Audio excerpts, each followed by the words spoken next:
자, 이재명 대통령의 시대가 시작이 됐죠. 아직도 이재명 대통령이라는 말이 입에 안 붙어 죽겠는데, 자, 대통령 취임 첫날부터 대한민국은 외교적 시험대에 올라와 있다라고 저는 생각을 합니다. 그리고 그 첫 시험지는 바로 미국의 백악관이었죠. 미국 축하 인사 속에 숨은 경고, 대통령 당선 직후 세계 각국에서 축하 메시지가 쏟아졌었고, 당연히 한미 동맹의 파트너인 미국도 성명을 냈습니다. 근데 그 축하 메시지에는 너무나 이례적인 예상치 못한 문장이 들어있었죠. 미국은 전 세계 민주주의 국가에 대한 중국의 개입과 영향력 행사에 여전히 우려하며 반대를 한다. 이게 뭘까? 축하만 해주면 되는데 그 축하 메시지 안에 중국을 집어넣고 영향력 행사라는 문장을 집어넣었네? 자, 미국 백악관이 공개적으로 중국 개입 우려를 굳이 포함을 시킨 것. 보통의 국가들 사이에서 외교적으로 행하는 문장들은 하나하나가 정밀하고 계산적으로 쓰인다는 걸 감안한다면 분명 이 말뜻 안에 그 어떠한 경고성 메시지가 들어있다는 것은 우리가 알 수가 있습니다. 아마도 이 말을 하는 것 같아요. 우리와 여전히 함께 할 것인가? 아니면 너희 중국으로 갈 것인가? 제 개인적인 생각입니다. 자, 보통 동맹국의 대통령이 취임을 하면 그 당일날 통화가 이루어집니다. 문재인 때도 트럼프와 바로 연결이 됐었고, 윤석열 때도 바이든과 바로 연결이 됐었죠. 그 당일날. 근데 지금 이재명 대통령은 아직까지 혈맹국인 미국의 대통령 트럼프와 통화조차 하지를 못하고 있어요. 도대체 왜 그럴까 생각을 하다가 무릎을 탁 칠 만한 기사를 하나 발견해 여러분께 소개를 해드립니다. 이 내용은 여러분이 반드시 가져가셔야 되는 내용. 이러니까 미국이 탐탁치 않게 생각을 했겠죠. 동맹국의 대통령이 바뀌는 상황은 분명히 미국에서 실시간으로 모니터링 중일 거고 보고도 실시간으로 받고 있을 텐데 이 사실을 트럼프는 분명히 듣고 인지를 하고 있을 겁니다. 지금은. 그럼에도 대체 왜 이랬을까요? 이재명 정부는.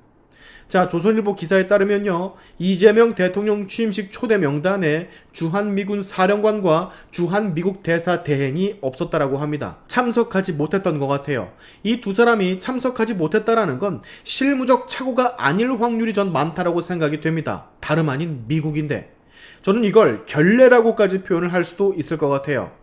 이들은 단순한 외교 관계자들이 아니라 한미 동맹을 상징하고 대한민국 안보의 상징적인 존재들, 그들이 취임식에 오지 않았다라는 것은 미국 측으로선 굉장히 화가 날 일, 혹은 앞으로의 대한민국이 어떤 식으로 외교 정책을 펼치려 하는구나 라는 것을 미국은 미리 알 수도 있는 신호라고 받아들였을 겁니다.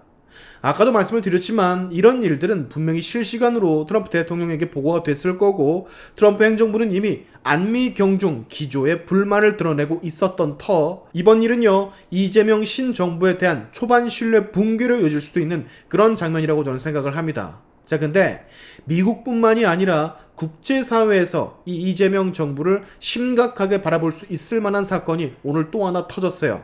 그게 뭐냐?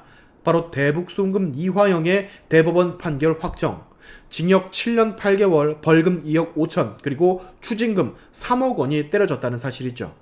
자, 이 사건은 이재명 정권이 외교적으로 흔들릴 수도 있는 중요한 도화선으로 작용할 수도 있습니다.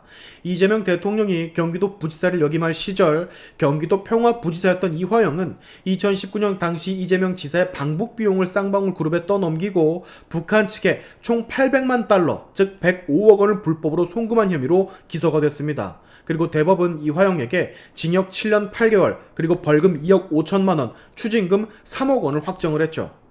이 북한으로 간 화폐들은 아무래도 북한 노동당이나 김정은의 손으로 흘러 들어갔을 거고, 즉 이러한 사실들이 대법에서 인정이 오늘 된 겁니다. 최종적으로.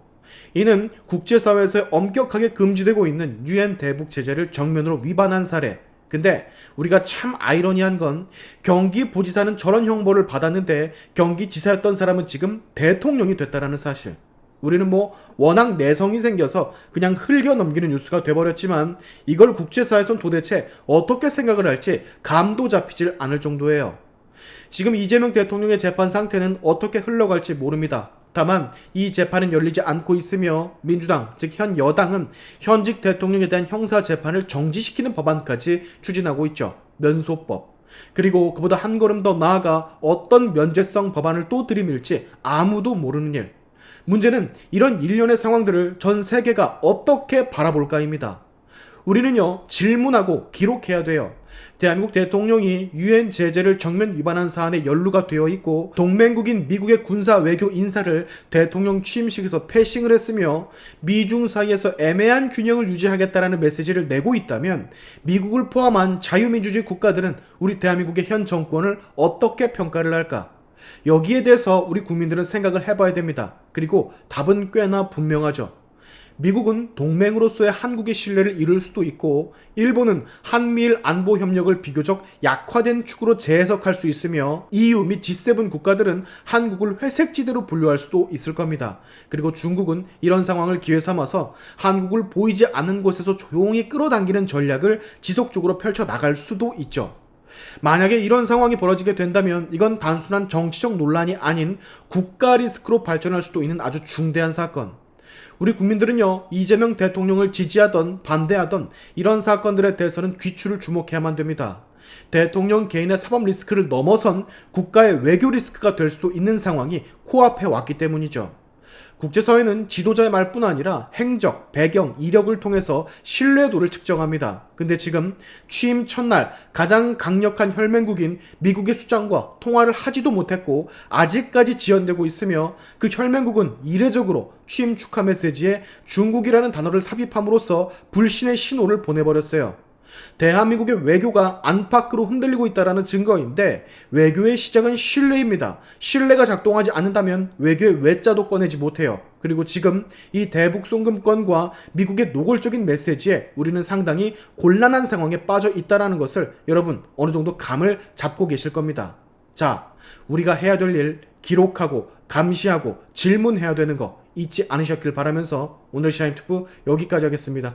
여러분의 영상 공유는 세상을 밝히는 힘이 되니까 꼭 공유 부탁드리면서 지금까지 영상이 좋으셨다면 구독과 좋아요 그리고 알림 설정까지 꼭 한 번씩 눌러주시면 감사하겠습니다. 다음에 봅시다.